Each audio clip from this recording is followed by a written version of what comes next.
Hello, everybody. Great. Make sure this is working okay. Um, okay. Well, um, I'll keep checking on in the chat to see if people are saying anything, but for now, I will get started. Um, so, welcome to my first real test of my Cannabinoids and the People video newsletter. This is a free weekly science newsletter I do that you can get at Substack. It's called Cannabinoids and the People. And I go through all of the new peer-reviewed science on cannabis each week. So it's somewhere from like 75 articles that I pull up. This is a free service from my company, White Whale Creations, where we create educational content and podcasts and newsletters and science archives for companies in the psychedelic and cannabis space, CBD as well.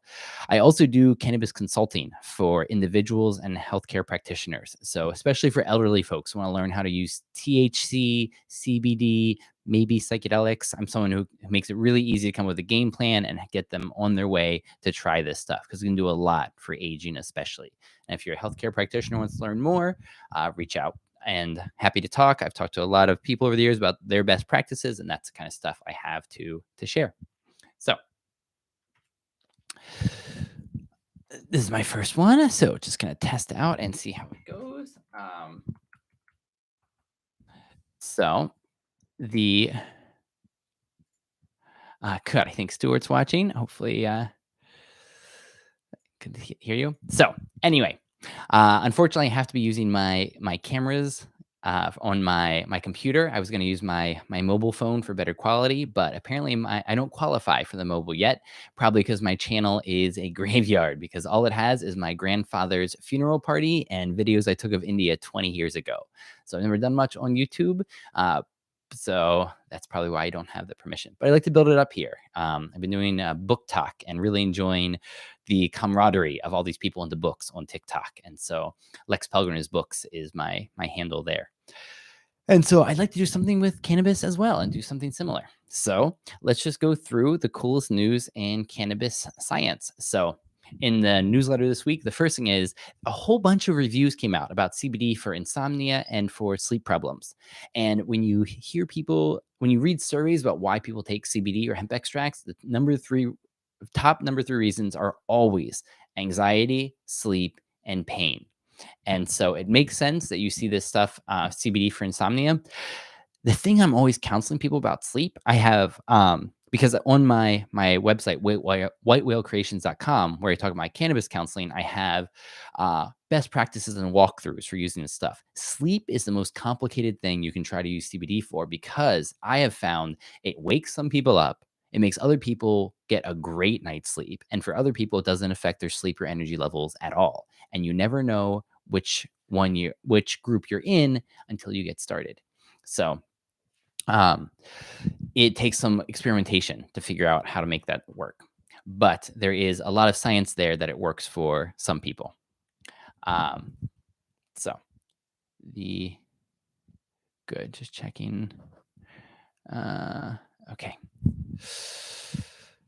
So another thing that we learned, there were some interesting clinical studies about why people who use cannabis spend less time in the hospital if they have gastroparesis, which is where you have trouble emptying your stomach, causes a lot of problems and pain.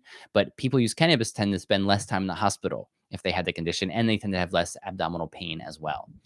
People who are using cannabis also use less painkillers after having hip surgery or knee surgery.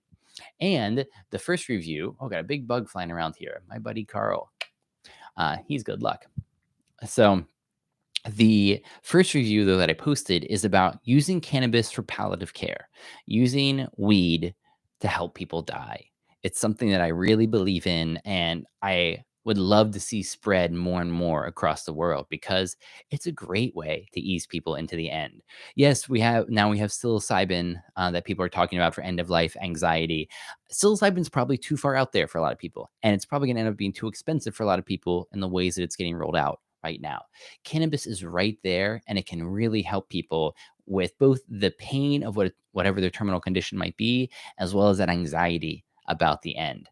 At low levels, it can do a lot for that. At high levels, it can be a psychedelic, and it might help them get that sense of oneness where they realize death isn't actually a thing and you don't have to worry about it. As Walt Whitman said, death is both different and better than we ever knew. So we also on the newsletter Marijuana Moment, which is my favorite cannabis newsletter for daily updates. You just can't beat what Tom Angel is doing over there. He has an op-ed from a group and about veterans for cannabis, and the I should look and here, let me look up the exact name here, because I just found out about them, and they're up to work. Veterans Cannabis Coalition, and so they have an op-ed about how in Canada they pay for the cannabis of its veterans, while meanwhile the U.S. will wreck people's lives. For using cannabis, it's still so draconian in the U.S. Most doctors at the U.S.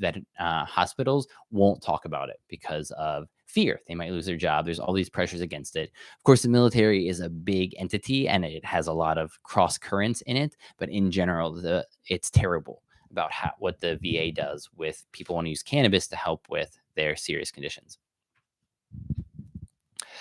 And then the next study, which is something I've never seen before, which is really cool. Apparently, in songbirds who have brain damage, they don't sing as well, especially if they get in a certain part of the brain. I think it was the hippocampus. Um, and we already knew that CBD helped brain damaged songbirds to regain their singing abilities. And so in this study, they decided to add in THC to see what would happen. What was fascinating is that the low amounts of THC help the CBD to work better, and the songbirds are singing better. High amounts of THC made the CBD not work as well and retarded the progress of the recovery. And it's a great microcosm about what the cannabinoids, specifically THC, is like. A little bit is good and a lot can be bad in different kinds of ways. In general, CBD helps THC to work better, but large amounts of THC cannot be good for a system sometimes, even though it's safe once you're done being high. It might slow things down. Um, and this doesn't just matter for songbirds. The reason we study songbirds is because their ability to make up new music is similar to our ability to learn language. We devote huge parts of our brains to this. And so for people who are having trouble with speech because of brain damage or a neurodegenerative disease, this speaks to the ability of THC and CBD to help with things like that. By the way, if you know anybody with a neurodegenerative disease, it is crazy for them not to at least try CBD and THC if they'd be willing to try that. You can see on my website, White Whale Creations, that I have a primer on how to use those for neurodegenerative disorders. The cannabinoids are so good at protecting the brain and helping new brain cells to grow that where the most evidence in my archives is on neurodegeneration. It's such an important part of this cannabinoid revolution that we're going through. So another thing that cannabis does that we found that came out in a clinical study this week is using cannabis to boost the efficacy of methadone maintenance for people with opioid use disorder. So methadone is a really important tool to help people not to use other types of opioids that can harm their lives, and cannabis can help with that methadone to work better. It can help with some of the anxiety around what they might have been using the opiates for in the first place, and cannabis can help balance people out. And it also makes sense because the cannabinoids also work on our endorphin system. Endorphins are endogenous morphine system. So our body's own pain-killing drugs, our own morphine, the cannabinoids help that to work better. So not only do cannabinoids help your own morphine system to work better, and also whenever you take an opioid painkiller, it's going to work better. So you often see that people need less painkillers if they have some CBD, THC, or regular old cannabis in their bodies. We have lots of brain studies on the effects of cannabis on teen brains. And there's a definite link to schizophrenia when the younger you start smoking pot on teenagers. It's true. I hate when people say that isn't true because it's really clear at this point. It's not a large link compared to even alcohol. It's not as strong, but it's there. And that is I think it's a risk that people should be allowed to take, but it's not something we should lie to about because we're advocates of the plant and say that there's nothing wrong with cannabis. I mean, does not agree with certain people. Um, and I would encourage my kids not to just hold off smoking it as long as they can. Um, that being said, not everything that happens with that is bad. It's clear that it changes different parts of the brain for teenagers to be chronic cannabis users. But just because you see differences in the brain doesn't always necessarily mean they're bad. The link to schizophrenia isn't good, but some of the other things might be better. Um, we also have an article this week about microdosing THC. I think that's a really cool thing that people are starting to do. Just take small amounts of THC every day or two. I mean, 2 milligrams of THC can go a really long way. Speaking of, the best way to get 2.5 milligrams of THC would be from our sponsor, Plus CBD. I worked for them for 3 years before I started doing my own thing like this. And so I can attest that they have really high quality products. I saw it from the inside. They're also excellent formulators. And what's cool is not only they have a whole bunch of CBD products, they have the Reserve product line there. They have gummies and capsules that have 2.5 milligrams of THC in them. So to take a gummy that big and have a pre-measured small but helpful dose of THC, it's a great product. And you can have it shipped to you anywhere in the country because it comes from legal hemp. It comes from hemp that has low levels of THC, and they just take that little bit of THC and they make their THC products out of that. So it's a legal source of minor amounts of THC. And I think microdosing THC can be so helpful for the brain, for mood. It helps some people to sleep. It's a great product. I can really swear by it.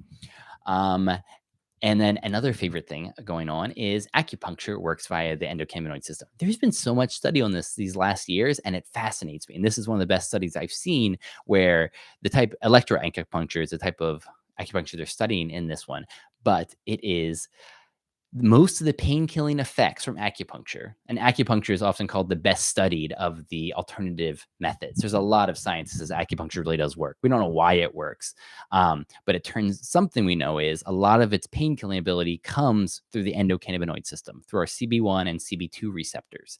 And so the reason acupuncture works is because of your own cannabinoids that you have in your body, which I love that.